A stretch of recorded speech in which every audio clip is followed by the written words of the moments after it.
I'm here with BBMX's Derek Rankin, otherwise known as Jericho. What's up, Derek? Not much. Just hanging out at old Freddie's house. Oh, Fast Freddy. How's he feeling, man? He's feeling better, so we'll trying to work towards getting him on the line for Redbud. But I think we'll be there. What was the extent of the injury? I know he tweaked his back or something, right, at Lakewood? Yeah. I guess he kind of had something going on in Supercross too. That not a lot of people really knew about, but yeah, it's more not even so much the back; it's more of like a pinched nerve in his leg that's just really causing him to be uncomfortable on the bike because he can't really feel where he is on the motorcycle. So hopefully tomorrow we kind of get that taken care of and we can move forward. Right on. Yeah, it'd be good to see him back and get you back out there. But let's back up, though. I want to touch on the beginning of your career, right? You're an MMI graduate, and I remember this from an interview that I've heard from you for years ago. Like, while in school, if I'm not mistaken, you found Tony Alessi's number somehow and called him and was looking for a job. Like, your goal was to get into professional motocross, supercross as a mechanic. And you really kind of went above and beyond, it sounds like, by reaching out to Tony. So whenever I was finishing up at MMI, I decided, well, I'd already known going in that, motocross, that's what I wanted to do. I didn't want to do anything else. I wasn't interested in working in a dealership. So just while I was there, I tried to network as much as I could before getting into moto. As you know, it's a very tight-knit community and it's hard to kind of break into it. So, it's funny. I had befriended Tony Alessi on Facebook, and okay, it was just one of those things. I was like, well, I'll just message him, tell him, a little bit about myself and kind of what I want to do. And luckily for me, he replied and gave me his phone number and started talking a little bit. But yeah, from there, that didn't really turn into too much for me. It was more so just kind of getting a little bit of advice from him and whatnot. And, going out to Buffalo one day while, Mike was out there riding and stuff, kind of meeting him. But what that helped me do was kind of, get some advice from Tony as how to break in. So from there, I had drove up to Atlanta Supercross that year. What year was that? Do you remember? That would have been 2013, I believe. Wow. Okay. Yeah, that's a while ago. It was Muscle Milk Honda days, right? So I had this Muscle Milk Honda pitch shirt that I bought. And my roommate had a Yosh Suzuki shirt that he bought. And so what we did was we took our MMI lanyards and our student passes or whatever, and flipped them and made them look like credentials. That's awesome. So we went up Friday early, and it was very easy. Just walked into the pits there at the Georgia Dome, and I just walked around and talked to people and, just asked for advice, man. That was the biggest thing that I figured I could do was just ask advice from everybody. How to just how do you get somebody to trust you to hand you their expensive motorcycle and just let you go to town on it? You know what I mean? Who were you asking, and how receptive were they to giving you tips? So I remembered talking to a few PC guys. I talked to Eric Kehoe over at Honda. So I had the Honda shirt on and everything. I was like, I better swing by there. That's so awesome. Would never happen. Yeah. I feel like that would never happen now. Maybe. I don't know. If anybody came up to me, I feel like I would probably, try to point them in the right direction. But that's okay. No, that's cool. It worked out. I don't remember talking to anybody in particular. Yeah. I don't remember going up to somebody that I now know personally and have been around in the paddock. Luckily, because that'd probably be a little embarrassing. That'd be a great story, though. Yeah. So, but no, everybody was pretty receptive, and I got some good advice today. And then that day is how I met Gus Decker. And Gus Decker is the guy that let me in and took me to the races. So that's, like a lot of other guys, Team Gus helped me just get to the races. And that's the biggest thing.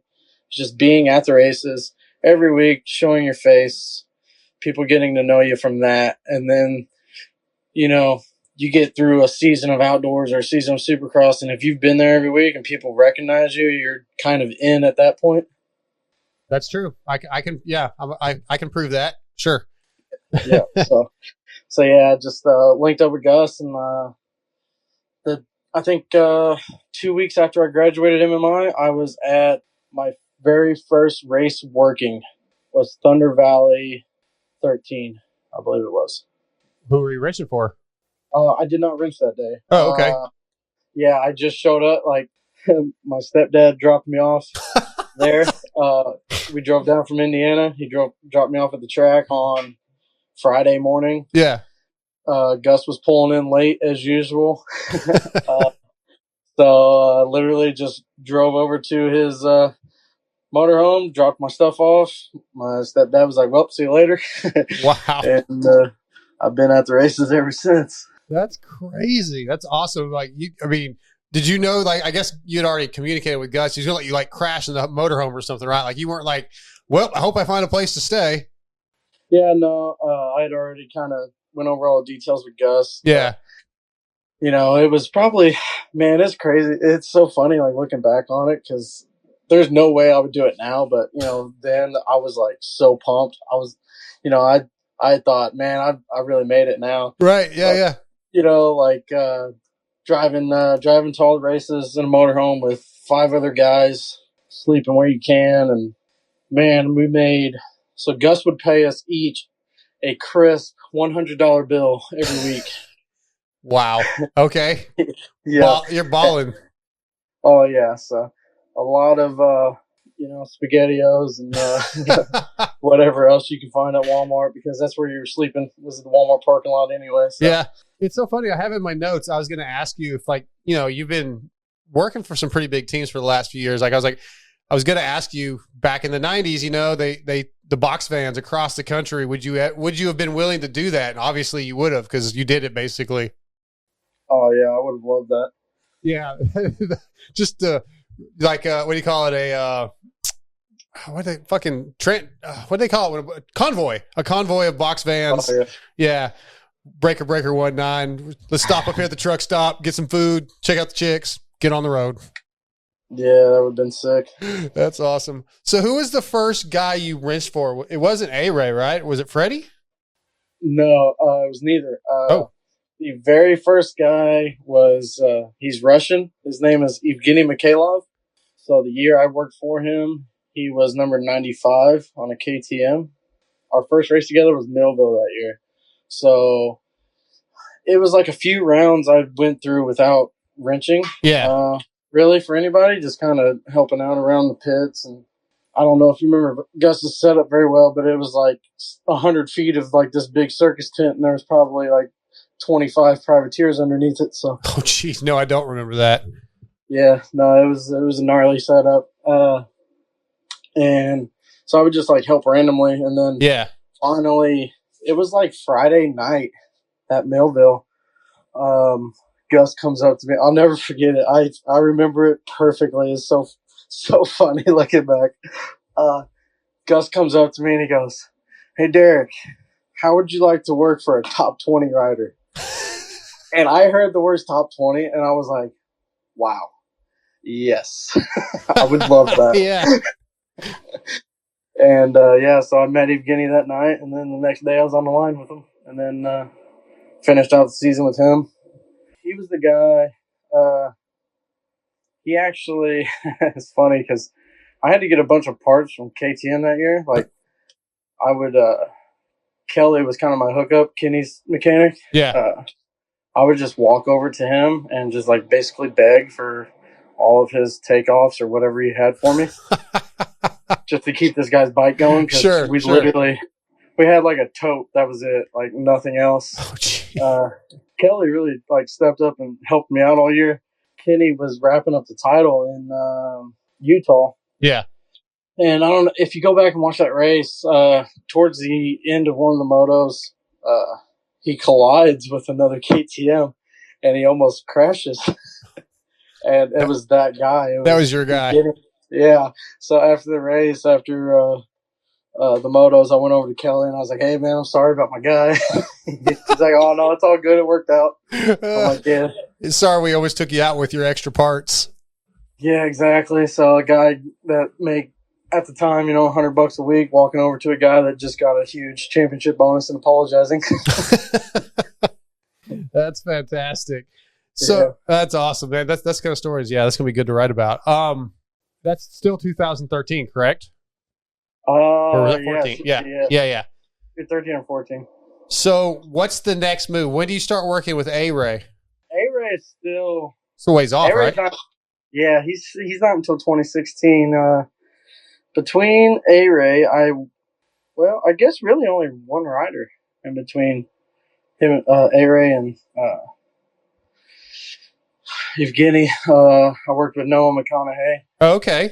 Yeah, I did a full year with him, Supercross and outdoor.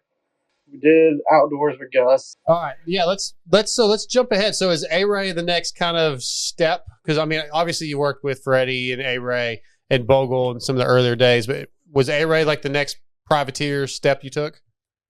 Yeah. So I mean, I did that next season with Noah. Yeah. And then Noah was on Team BWR for outdoors. Oh yeah. That's how I met Alex, because they were teammates. Yep. It was Alex Ray, Bubba Pauly, Noah McConaughey, Kyle White. That was the team. So it was like a little privateer super team that nobody really knew about. So yeah, I did that season, met Alex. The way that I kind of started working for Alex was, and this would be summer 2015. After Redbud, we had a break, and I was sitting there at Redbud, kind of wondering what I was gonna do for the break, because I was just up in Michigan, kind of like that box van thing that Brian had. Yeah. Not really anywhere to go. So then Alex was just like, "Hey man, I'll pay you to come down to Tennessee with me for the break and just help me." So I ended up driving down to Tennessee with A-Ray, and then that was kind of it from there. I still finished outdoors with Noah that year, but definitely going into Supercross for 2016, jumped on board with Alex, just because, obviously we hit it off pretty good. Where he's from in Tennessee is only about 3 hours from where I'm from in Indiana. Okay. So it was just super easy for me because, obviously at the time I'm not making, very much basically not making enough money to live. Right. Yeah. Yeah. It was nice because I could, I was close to home, but then I could go down to Alex's, help him out, get everything caught up, make a little bit of money, start getting things ready to go to California. And then, that off season, we just put together that little Spider Energy Honda deal. And then we took his Fun Mover and drove to California and went racing. At this point, you're in the business about 3 years. Like, what have you learned? Like, what's changed for you work-wise in 3 years? Things that maybe you learned that you didn't know you were going to have to do at MMI? Or, what was surprising you at this point, 3 years in? Anything? Well, I'd say by the time I'm working with Alex, the most surprising thing is just how gnarly the schedule is. Yeah. Just the workload itself. I mean, for one guy, and take it with a grain of salt because this is with Alex Ray, so you are gonna have to replace a lot more parts than most people. There's so many nights where I remember before we did 2 San Diegos that year, so it was either San Diego 1 or San Diego 2. I can't remember.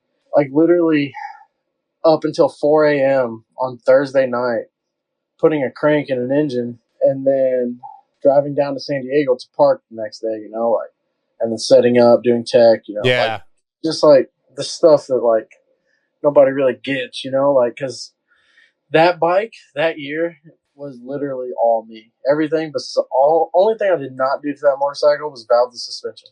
Engines, all the framing, everything was me.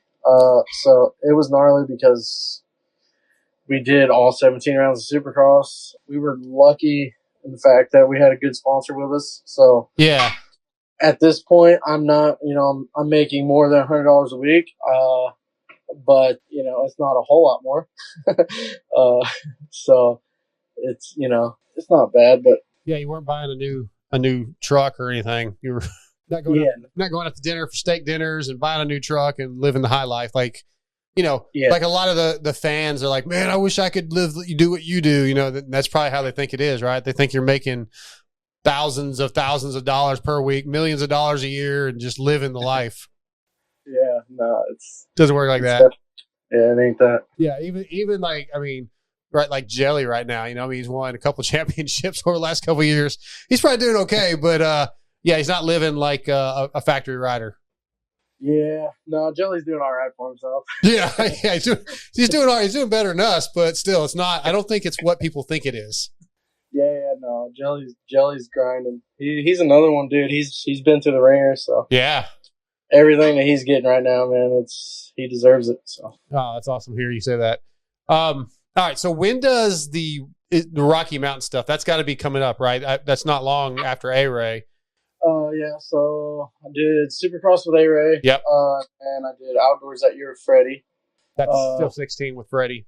Yeah, 16 outdoors.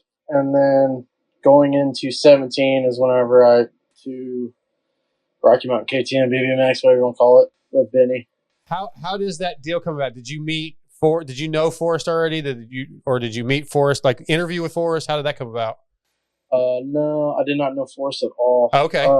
If you remember that year, Freddie was pitted under Brackenhall's truck, Rocky Mountain Honda team, whatever. Yeah. Since they had, a little affiliation with Rocky Mountain, I heard early on that, Rocky Mountain was jumping over to Butler Brothers. Okay.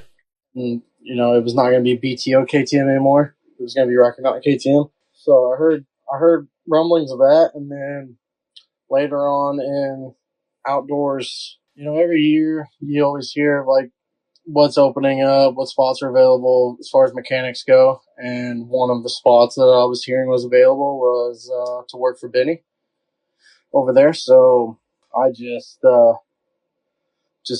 like anything else, the only way to go get a job is to walk over and get it. So, one of the races, I just walk over and introduce myself to JR, who at the time was the crew chief. And JR's like, yeah, I'll keep you in mind or whatever. Uh-huh. It helped. It definitely helped that I was working with Freddie, because like whenever you're working with a faster privateer like that and they do well, it also helps the mechanic look better. Yeah, it looks good on you. Yeah.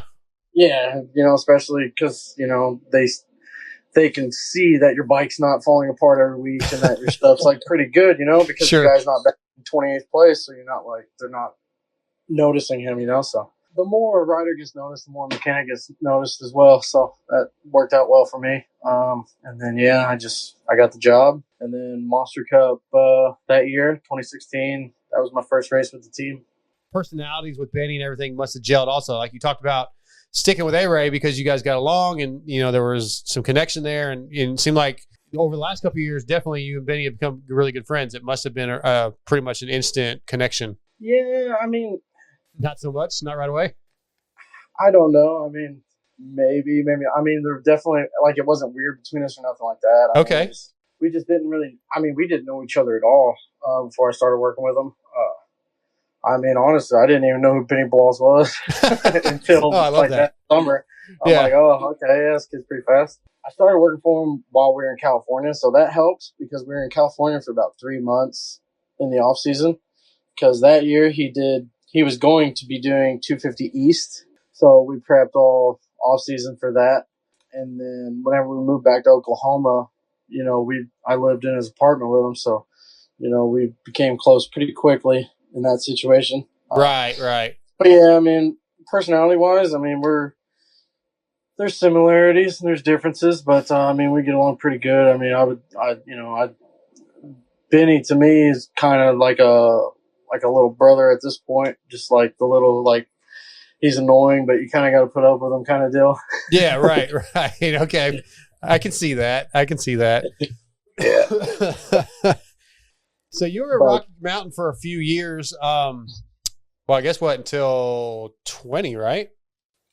Yeah. Yeah. So 2017 through 2020. Yeah. In that time frame, I worked with Benny. Benny got hurt, so then I worked with Dakota. Then Benny came back, so went back to Benny. Benny got hurt again. Bogle came on. Bogle got hurt. Benny came back on. Benny got hurt. Bogle came back on. Jeez. So yeah, so you're dealing with a lot of riders with injuries. Like, as a mechanic, that's got to be like, not, I guess not frustrating, but it's got to be kind of like, all right, here's another guy, different set. You got to learn the dude. Like, you got to learn what he likes. You got to learn how he likes his levers, all the different things he wants, all the different settings. Does it ever get comfortable? Because like the whole time, Austin, your other mechanic, like he's working with Blake most of the time. He's pretty much locked in with one guy that whole time, right? Yeah, I mean, Blake was kind of one of those guys that didn't really get hurt that much. Yeah. He's pretty consistent the whole time he was on the team, so he was kind of the anchor, obviously. Austin didn't really have to deal with that too much. Yeah. I mean, the biggest thing about injuries, it's frustrating as a mechanic, is just like, I mean, same for like a rider. It's just like, dude, you got to start all over again. Just every time. It's like, you make all this progress. You're starting to figure out the bike, and then they're getting comfortable going faster, and then something happens. Yeah, exactly. And then, yeah, it's just start all over, get a new guy on the bike. Well, you know, most of the time I was coming off of Benny, so Benny's settings do not correlate to any other rider. Oh, why might that be? Yeah. Because he's 7 foot tall? Yeah. So, yeah, I mean, it is frustrating learning new riders. Yeah. Quite a bit like that, but at the same time, I think it, you know, helps you become a little bit better just because you have to learn so many different riding styles and bike setups and stuff like that. That's actually a positive way to look at it. Yeah, that's good. Yeah, right on. All right, let's talk about last year. How'd the deal with Star come about and to work with Christian? So last summer, not last summer, 2020 summer. Mm-hmm. Me and Benny had our suicide summer. Oh yeah. Actually, okay. Yeah, let's talk about that for a minute. Okay. That was I had that in my notes and I skipped right over it. Like, you decided to step away from the Rocky Mountain team to go help Benny on a privateer effort. Like, that was a ballsy move. Yeah, it was. Why? Like, why would you step away from the safety of a team, a fairly successful team? That, right? I mean, you got some comfort there. You got good sponsors. You kind of know the program. You've been there for years, and you decide to go. Let's just go on. Jump on a KT. Was it KT tape or whatever? KP tape. Husqvarna. Yeah, KT tape Husky. Yeah. Like, where'd that come from? Jeez. Living on the edge. Yeah, so if you remember right, we did 2020 Supercross, and Benny was filling in for Justin. Oh, that's still Benny's best Supercross to date. You know, like, he won a heat race. We qualified it inside the top 5 like 3 times, I think. One of this still just pisses me off to no end to think about this. Okay. The race that Husky swept the podium. Yep. If you remember, go back and watch that race, Benny is in 3rd place for like almost 15 minutes. He's either in 3rd or 4th. Like, he is like, the podium is right there. Yeah. And I'm just like, yes. And then he washed the front or something. Something very stupid that just makes my blood boil when I think about it. Like, at the time, Benny is like literally, I mean, I know people say this about their riders all the time, but he is literally the fastest, most smooth I'd ever seen him. Yeah, it was a good year. Yeah. Yeah. And then on top of that, it's COVID. So we have all this time to prepare for outdoors. Because if you remember, Indianapolis, we didn't race. And then, because Benny started filling in at Daytona that year. That was the last Supercross was his first one filling in. Yeah. And then a huge gap. Yeah, actually wasn't at that race because I had COVID, Oh, so I didn't even get to do that race with him. But then, yeah, Indianapolis, we didn't race, and then, so we have this big, huge month, like 2 or 3 months off, right, where we're just preparing for outdoors. We get the KTM just super dialed. That I still think that was probably the most comfortable he had ever been on the factory bike. With our settings we came up with, just because we had so much time. And then, so we get closer to racing outdoors, and then all of a sudden, it looks like Justin's gonna come back. So, I mean, I love Justin to death. Whatever, he's one of my best friends, but he just kind of took the wind out of myself a little bit because it was like, oh, well, you gotta go back to Justin now. And I'm like, man, dude, Benny is just ripping right now. Like, this kid could literally be top 5 if he could figure out a way to get a start. I mean, that was basically my main reasoning. I like the team. I like everybody on the team. I didn't want to leave the team. Okay, good. At that time, I just seen what Benny could do. So I was like, man, I gotta stick behind this kid, because if I don't, then he's gonna lose all of his momentum too.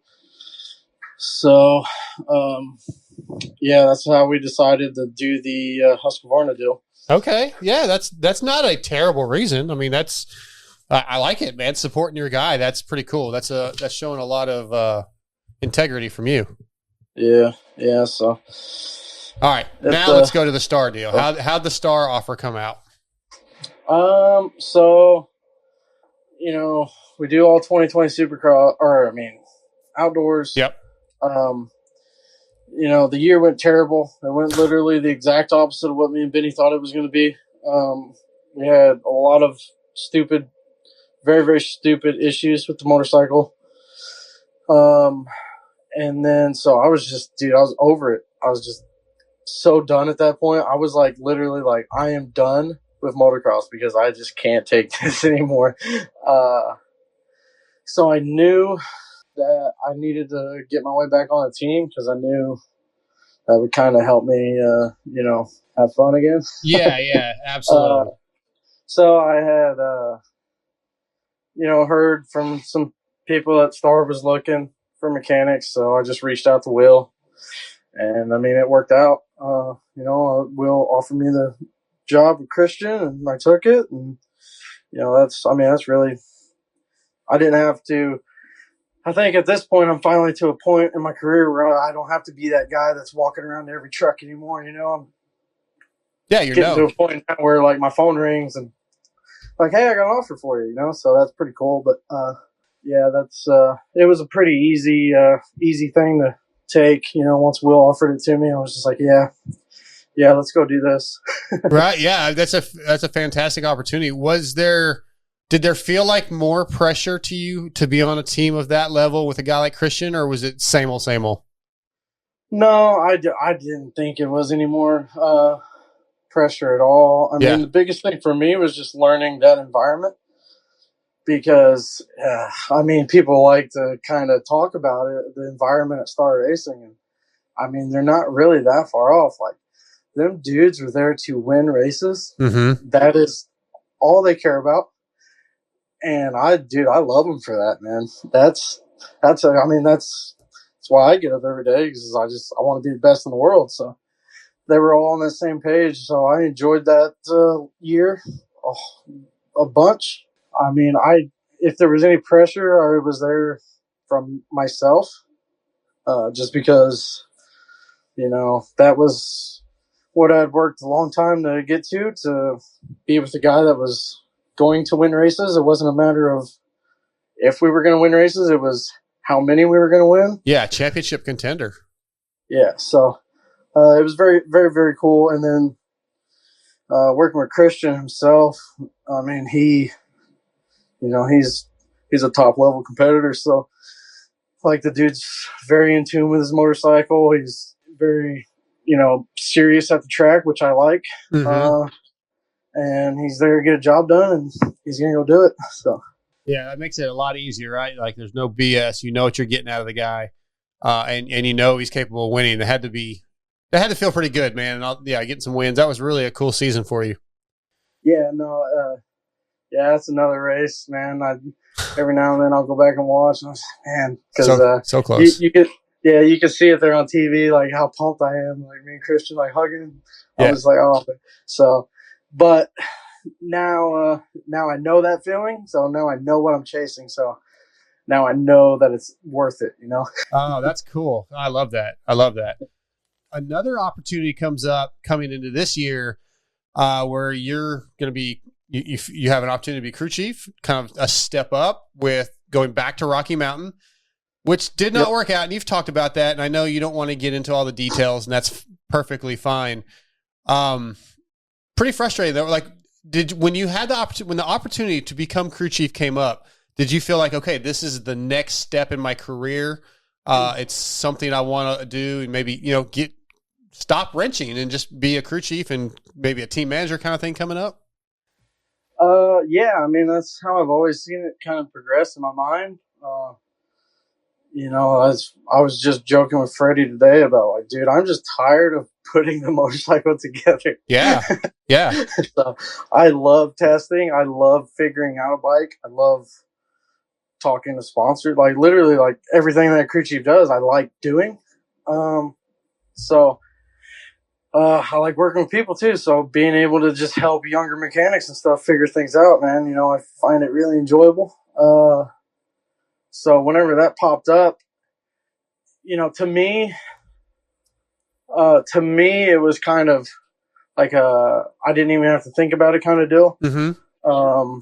But man, I struggled with it because I knew. Like, I knew that, Christian was, I just kept saying to everybody, Christian's going to win title next year. Like, he's going to win the championship. Yeah. So how do you walk away from that? So it's like, man, do I do another year and let this crew chief thing pass me by, and then just hope that in a few more years, like, another position like that opens up? Because crew chief spots don't open up in the pits. Like, they are, maybe once every 5 years, like, so rare one will pop up. But, rare, yeah. Yeah, but it's usually, kind of a promoted from within thing. Uh-huh. Which, I mean, it doesn't seem that way with how it went down with me in Forest, because I was at Star at the time. But I mean, really, that whole time I was on the team, I was kind of shadowing JR a little bit, like trying, like, picking up on things he would do, like paying a lot of attention to him, just because I knew, like, well, eventually that's where I want to be. So whenever it was presented to me, I was like, with the pay increase and just the actual title of crew chief, I was like, yeah, that's a no-brainer. But at the same time, I really, I do this to win races, so I didn't, it made it tough for me to leave Christian, but I thought ultimately in the long run,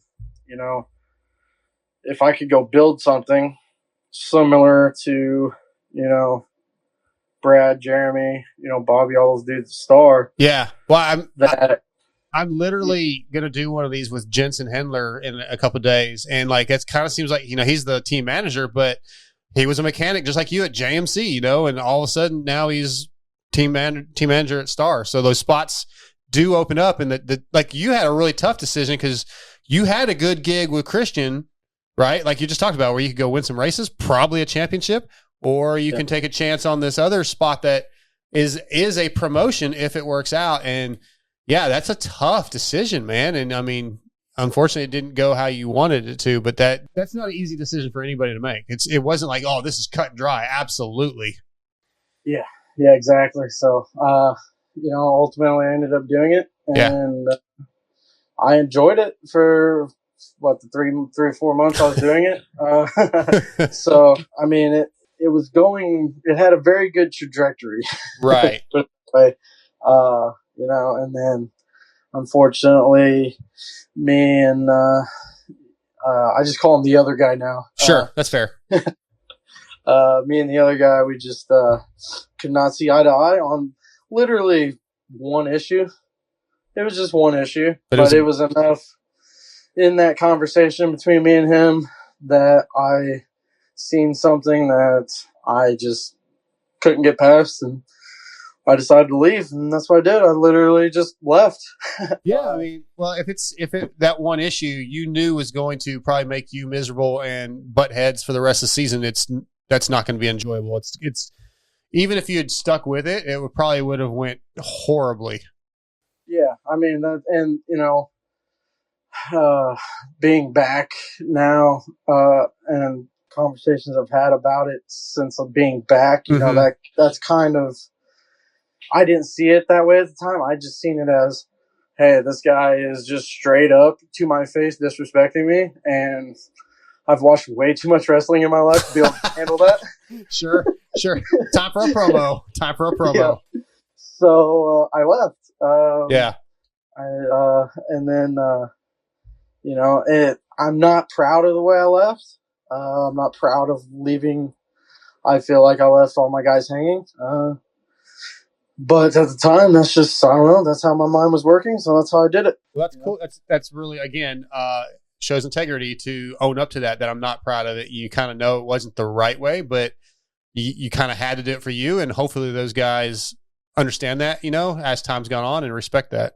Just real brief, how did the Indy opportunity come up? This is another story I don't like telling because it gives Mathis a huge head. Oh, shit. Yeah. So after I went back home, dude, I don't even think Mathis, dude, it was literally the week of Anaheim 1. And Mathis is just blowing me up on Monday before the show. He's like, dude, can you do an interview? I'm like, dude, Steve, I don't want to talk about it, bro. Like, I do not want to talk about it. And then, but you know how he is. He gives me the guilt trip of, everything I do for you, you can't come on and da-da-da. I'm like, wow, all right, bro, okay. whatever. What a wiener. All right, dude, I'll come on. That's fine, whatever. So, did the most awkward podcast I've ever done in my life because I can't really say anything. Yeah, I listened to it today. I re-listened.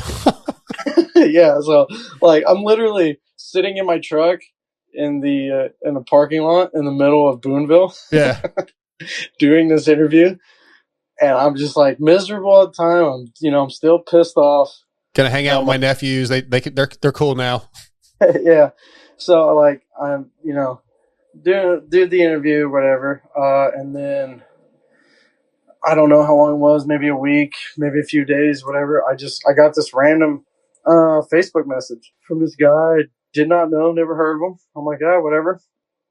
I open it up, and his name is Eric Bretzman. He is the chief engineer for Andretti Autosport, and he's a big moto guy. Oh, wow. Okay.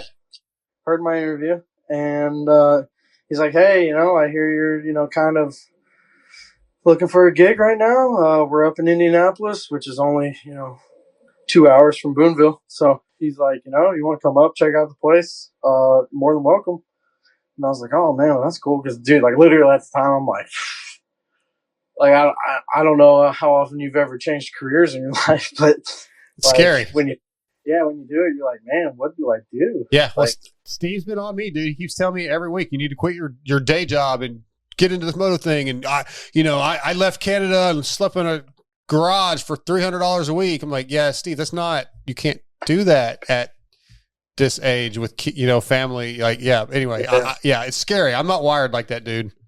Yeah. So, that's kind of what I was facing at the time. Yeah. I was like, what am I going to do next? This is sketchy. So, so yeah, I took him up on his offer. Luckily, drove up, took a shop tour, met everybody, and dude, that group of guys is so cool. So Ziggy, the team manager's name is Ziggy. Okay. Yeah, he's an old school Indy Car guy, like back in the kart days, like been around forever. And then the crew chief, one of the crew chiefs, his name's Josh. He's pretty cool. Guy I worked closely with, Ernie. He was kind of like took me under his wing a little bit. So I got put into it's called wind shear, which is basically just wind tunnel. Yeah. Okay. So because I went up and did the interview and everything, and they're asking me, what are you capable of? And I'm like, I had just went through this with hiring my own guys. Right. So like I know how stressful it is. Like, hey, do I hire this guy? Is he gonna work out? Like stuff like that. So I was just straight up with him in the interview. I'm like, hey guys, like I don't know anything about Indy Car. Like At all. couldn't tell you the first thing about it. So then we decided, they were like, well, if you're confident enough that you can take these Supercross guys to the line and get through races, I'm sure we have something for you here. So that's cool though. Yeah. That's having some faith in you, man. That's cool. Yeah. That's what I'm saying. Like all these dudes were like super cool. Yeah. So put me on what's called wind shear, just so I could be around the cars, get comfortable with the cars without having to like worry about somebody getting in it and going 200 mile an hour. Basically just wind tunnel. I just go to the wind tunnel, change wing angles, change trim pieces, change body work, stuff like that, just to see how it reacts as far as drag and all that is concerned. And yeah, I mean, I was there for 3 or 4 months, did a couple races, and I really enjoyed it. I mean, if that opportunities, that door's always open for me. So yeah, that's what you were telling me. Like you came back, and we're going to talk about this year with BBMX, but like that door's still open. Like when they go back racing, if you want to go back, it's still an opportunity. Like you didn't burn a bridge or anything. It just goes back to just how cool those guys are. Yeah. So, and how they just get it, because like they told me when I first started, they're like, yeah, it is a risk bringing you in, being a motocross guy, not because of like your background and your work ethic or anything like that. It's just because they've seen a trend already from like they get a bunch of like drag racing guys in because it's all kind of in the same area there in Indianapolis. Mm-hmm.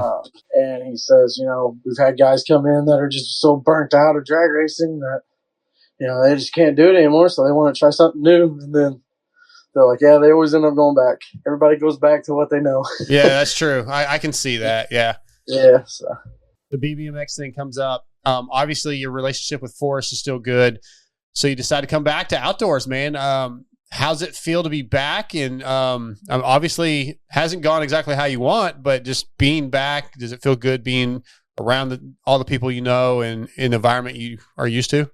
It's like being away from like say you're in like college or whatever, and you go away for a while and then you come back, it just feels, like you're back in like your group of people, Right. It's like the Indy Car stuff. It was kind of, I was like the weird circus act mechanic, like, hey, this dude does motocross. It was always, oh, you're the motocross guy, huh? It was never just like, oh, hey, Derek, how's it going? Right. Okay. Now, go ahead. And I mean, like, you put so many years into trying to get to the top level of something to just walk away. Sure. Without really fulfilling everything you want to do is, pretty tough, especially for me. Yeah. You feel like you didn't achieve the goal you were looking at, and you were really, really close. Yeah, exactly. So maybe if I wasn't so close, it would have made it easier. But, yeah. Being at the IndyCar races while watching Christian on TV just dominate. Oh, I bet that was tough. Yeah. Yeah. I did not watch the Salt Lake City round. Oh, yeah. Yeah. Well, yeah, I was like, I'm not watching that. I did text him afterward. I am happy for him. Super pumped. Sure.